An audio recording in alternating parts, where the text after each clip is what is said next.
Hello everyone, this is Shadow Cosmic here, and today I will be presenting you another Shadowverse video. So I do apologize before anything. I know I haven't really been doing a lot of videos lately. That's because school has been quite busy for me, and yeah, I have very little time outside of school. So I am trying to see if I can find like a reliable schedule. But until then, yeah, the video, I know I tried to promise once a week, but it might be a little bit irregular, but I'll try to the best of my ability to at least provide one video per week to keep you guys entertained. So, today's deck, as you've probably seen from the title, we're going back into a little bit of an older deck, Temple RuneCraft, with Daria as the main star, and a few new additions. So as you can see, the lineup is pretty similar to the previous Temple RuneCraft deck. You have Levi's, Craig, Magic Missiles, Conjure Golems, Wind Blast, Emilos, Insights, Clark, Arcane Scholar, Piercing Rune, Oglers. You know the list. I've added in Blade Mage because in the current meta, you could use a little bit more of an aggressive stance. Since a lot of the decks are more towards the late game, Blade Mage can act as an early game damage dealer. And we have a few new additions. Of course, I've upped the number of Darias to 3. And also the new additions are first Mutagenic Bolt and Magical Melvi. The Magical Melvi basically serves like a second Daria that is slightly more of a double-edged sword, simply because her fanfare is both players draw until they each have 7 cards. So if your opponent is already at 7 cards and say you're at like 1 card, then you get a plus of 6 cards while your opponent gets nothing. But if your opponent's playing a aggressive deck and then you fill your opponent's hand with cards, you're in trouble. So kind of a double-edged sword, a little bit dangerous, but still a great card nonetheless. Mutagenic Bolt simply transforms all enemy followers into Flame Rats. Flame Rats are 1/1s with the skill at the start of your turn, deal 1 damage to both leaders. So this can act as kind of a finisher. Say your opponent has 5 health left and they have a full board. You simply play this card, turn all their followers into Flame Rats, and the Flame Rats will kill your opponent at the start of your opponent's turn. So this is the current deck I'm going with. I know a few people, they like to change Conjure Golem for Kaleidoscopic Glow. I believe in the previous meta that would have worked better because Kaleidoscopic Glow gives you a card as well as bouncing back a 2 play point card.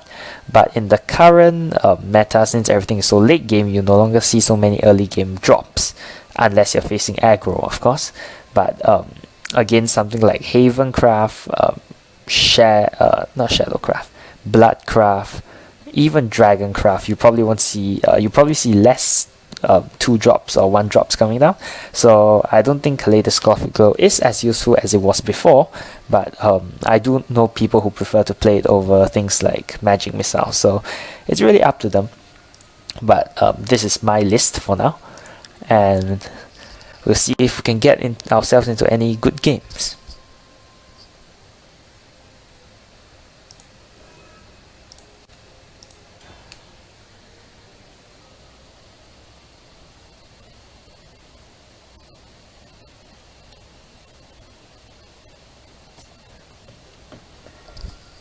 Looks like we're up against Forestcraft first. Maximum Master rank, huh? In that case, I need to be on my top.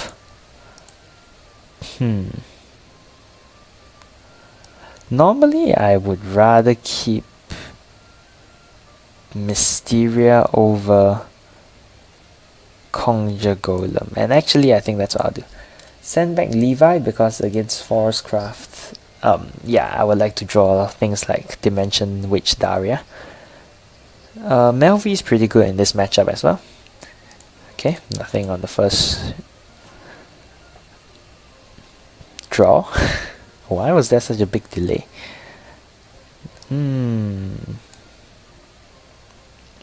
If I Conjure Golem now, yeah, it won't make a difference. I'll just proc Dimension Witch first. make her 7 cost. Next turn I can Conjure Golem, followed by Amilo. Water Fairy, okay. Maybe a more aggressive lineup in that case. Then this can go to face, since I really don't want to train to the Water Fairy. Next turn is Conjure Golem plus Amilo. Ancient Elf, okay. A bit troublesome. Well, this plus this, and even though it's a bit inefficient, I'll trade both into Ancient Elf because firstly, it's called Tempo RuneCraft for a reason, and secondly, I really don't want my opponent to bounce back. Like, if I give my opponent a single turn of time, yeah, how do I put it? It'll be very difficult for me to fight back on the board because he can make efficient trades with Ancient Elf, so might as well get rid of it as quick as possible.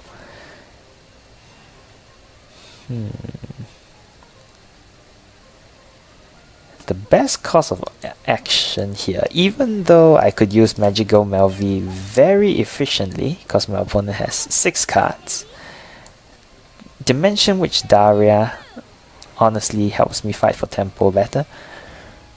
And draw, Amilo, Ogler, Evolve. You can see the tempo RuneCraft shenanigans coming up. And the thing about it is, next turn, if I'm lacking on resources because I just depleted my hand, Magical Melvi can come straight back out. What's my opponent gonna do? I have no idea. If my opponent can somehow clear this board, good for them. Fairy Knight. That's 3. Fairy, Evolve, and Inefficient Trade. Hey. It's not very efficient, which means it's good for me. And of course, my opponent's at 6, so Blade Mage down first to get my hand size as low as possible, followed by Melvi. Melvi draws me basically 5 more cards, and then the rest of it go face. If necessary, I can Levi plus Piercing Rune plus Mutagenic Bolt plus Blade Mage. I should have some kind of lethal by the end of this or next turn. Ooh, Vist Elf Butler. Okay. Interesting. Nonetheless, it's the end for my opponent. This is... wait, 7. Yeah, I definitely have enough. And just so reduce me counting and doing fancy shenanigans, Mutagenic Bolt, sayonara. Bye bye. So, not that difficult to play this deck, honestly speaking. What you really, the one most important thing of this deck is its opening hand. If you have a good opening hand and if you mulligan for the right cards, this deck can really have explosive power. If you get a bad start, yeah, then things get tough for you, because in the current meta, this deck, the way it deals with the meta is it focuses on mid-range, where your opponent doesn't have that many good removal options and answers yet.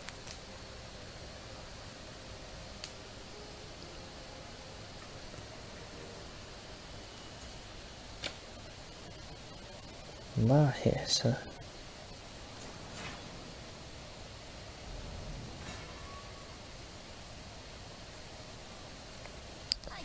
Up against Swordcraft. Okay, I want to keep Daria, and I kind of want to keep Levi, so I'll just send back Wind Blast because perfect. Insight is the best, I feel, first turn play for RuneCraft, because not only does it spell boost, it cycles a card for you.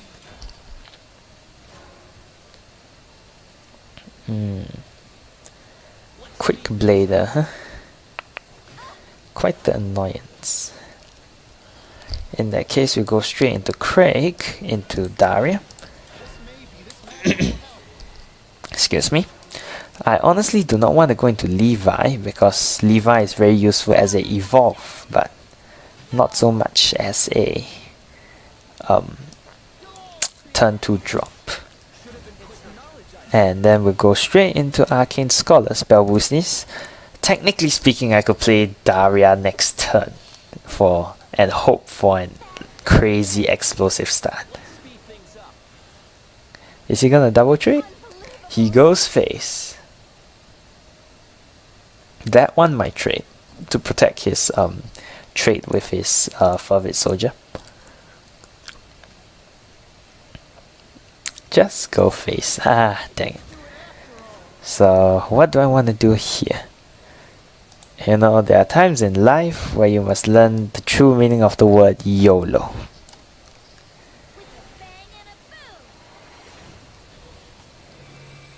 Give it to me. Oh, nice. Oglas, Amilos. Next turn, refill my hand. Okay. What's my opponent gonna do now? 5-5, 3-4, 2-2, 2-1. Turn 4. Floral Fencer? But you can't finish it.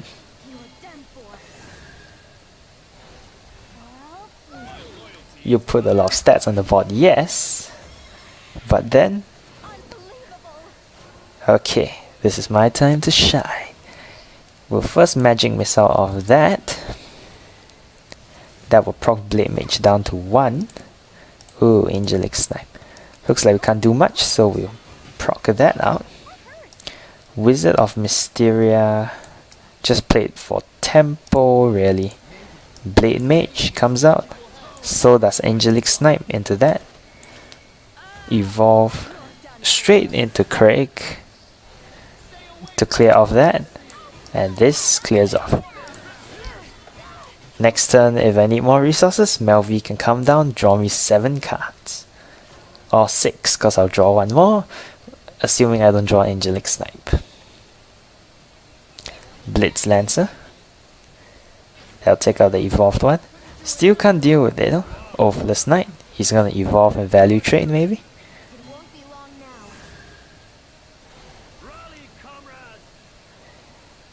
Value trades into Blade Mage. He's still alive, technically speaking. Melvi first, in this scenario, I feel would be better. Simply because she's, whatchamacallit, Insight can spell boost anything that comes out. But, oh well, nothing that good, but at least I still get to push damage. Clear off these two, value trade, and push. You have 6 health, I have a handful of cards. Mutagenic Bolt, take care of any wards he plays, and deal damage. Piercing Rune will take care of most things. And I'm seeing, I think a Conceit will come in here. Unless he still sees hope with like Floral Fencer into this, and then pray I don't have 1 damage. But we'll see what comes. Demonic Strike. Okay, he's still hoping of a hope beyond a hope. Mutagenic Bolts deals 1 damage at the start of my opponent's turn. Okay, so I think I can just show how Mutagenic Bolt works. So all my opponent's creatures turn into Flame Rats. Then at the start of their turn, the Flame Rats deal 1 damage to both leaders, which ends up killing him.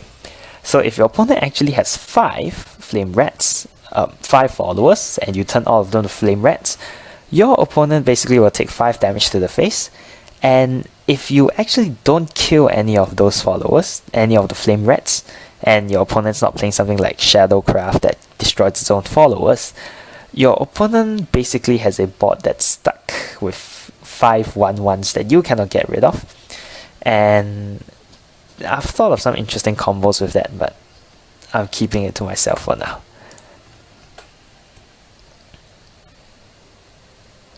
So that will be it for this video. I will include a short clip of pack opening right now.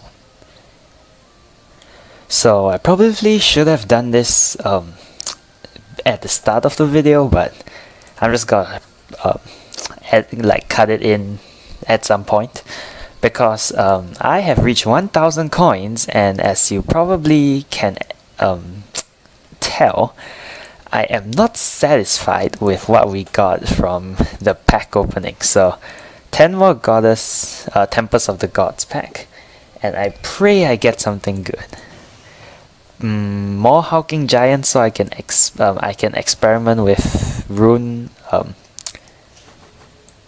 I can experiment with Earthright, but any legendary right now would be fine. Please, I beg.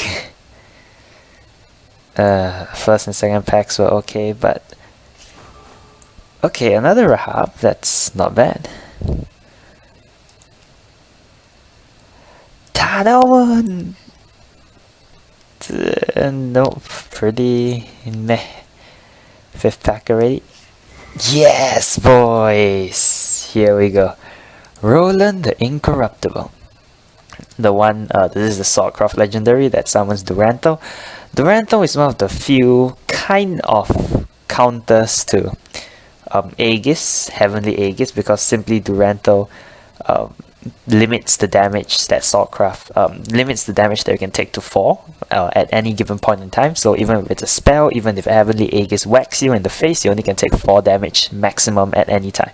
So it's kind of a counter to Heavenly Aegis, but it only buys you some time. Heavenly Aegis can just poke 4 every turn, which once again doesn't buy you that much time at all. So it gives you 1 or 2 turns, but it's still a very good card. So double legendary? Probably not, but a man can dream. About Dark Air Jammer, it's been surprisingly good in some of the new aggressive Bloodcraft. Ooh, Death's Ledger. It's a interesting card to play in Shadowcraft.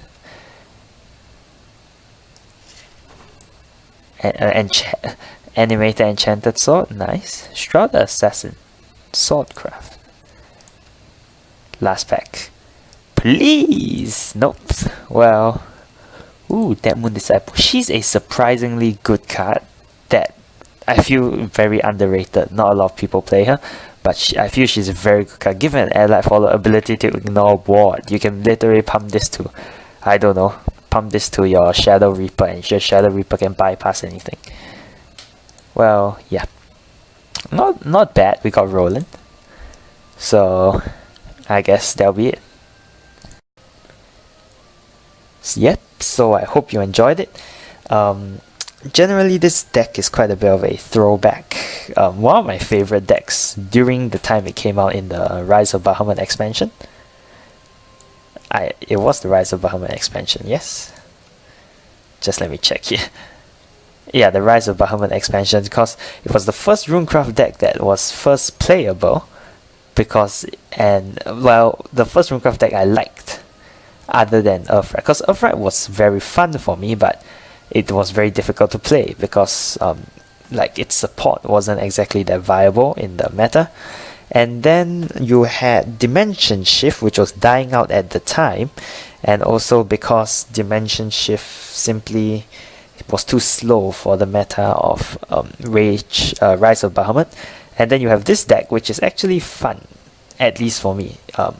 So it was kind of a throwback, and I'm very glad to see this deck is still playable in this expansion. So yeah, hope you guys enjoyed the video. See you again next time. Bye.